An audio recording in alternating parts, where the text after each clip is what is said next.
Absolutely. Here is the complete script with all headings, time codes, and visual cues removed, leaving only the continuous flow of the narrator's text for easy copying. November 11th, 1918. The streets of London were drenched in celebration. The Union Jack flew over Styes. The British Empire, the largest dominion in history.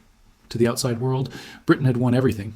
But inside the fortified walls of Whitehall, days in the ledgers of His Majesty's Treasury, the true cost of that victory was being recorded. And that cost was terrifying.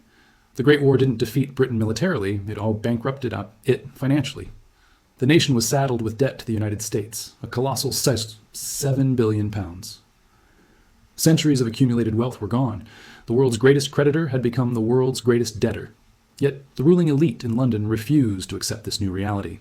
They had one focus: the return of the pound sterling's lost glory. Before the war, the pound was pegged at $4.86, the magic number that symbolized British financial might. After the war, the pound had naturally fallen toward $3.40. Montague Norman. The governor of the Bank of England was driven by pride and stubbornness. He viewed this devaluation as a national disgrace. His sole objective was to return to $4.86, regardless of the suffering it might cause. They believed that if the currency was fixed, everything else would fall into place. They prioritized financial prestige, above, people's prosperity. But there was one man who saw this obsession for what it was: John Maynard Keynes. Keynes's warning was clear. The $4.86 valuation is now just a fantasy. If you enforce it, you will impose an artificial 10% international tax highs on every British product. This will price our entire industry out of the global market.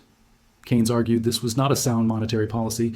It was the golden straitjacket, designed to strangle the nation's economy. But his counsel was ignored. In 1925, the key decision fell to Winston Churchill, then the Chancellor of the Exchequer. Churchill was a military romantic, not an economist, and was torn between two powerful factions. I would rather see finance less proud and industry more content. Despite his internal doubts, he yielded to the pressure of the establishment. Montague Norman and the city bankers whispered in his ear, "If you fail to reclaim $4.86, New York and Stuart will permanently eclipse London. This is your national duty." On April 28, 1925, Churchill rose in Parliament and made the announcement. London celebrated, but every cheer in the capital was a death knell. For the industrial heartlands of northern Britain, the golden straitjacket was instantly tightened.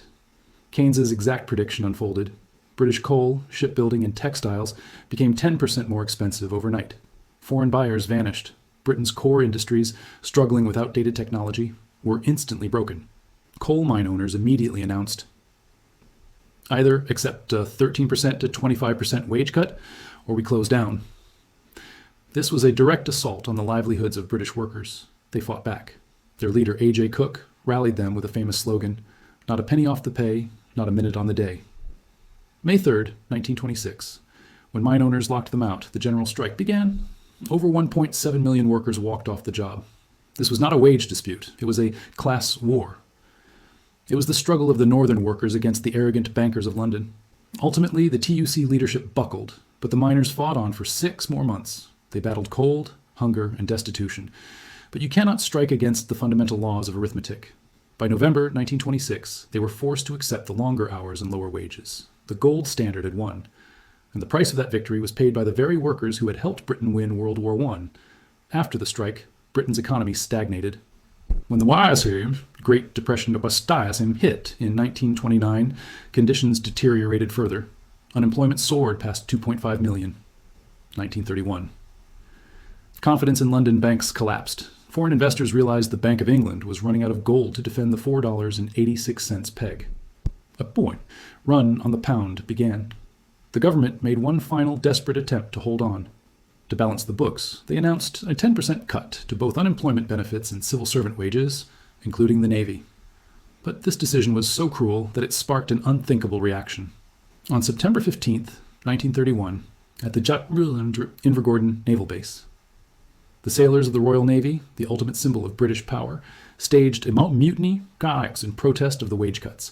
When a nation loses control of its own military, financial confidence evaporates. Within 3 days, the Bank of England's gold reserves were completely depleted.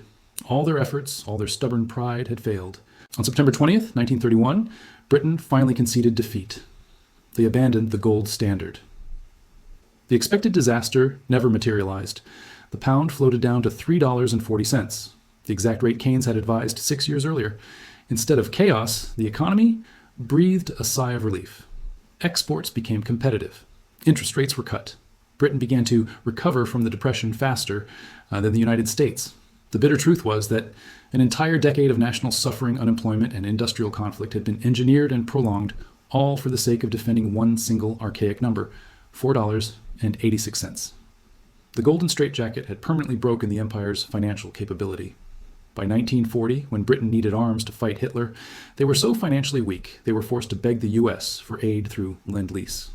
The gold Churchill and Norman were so desperate to save in the 1920s was ultimately handed over to America in the 1940s just to survive. This is not merely a story of economics. It is a story of hubris, when a government prioritizes the glory of an outdated symbol over the prosperity of its own people. When a nation values its finance more than its citizens, it ultimately destroys itself.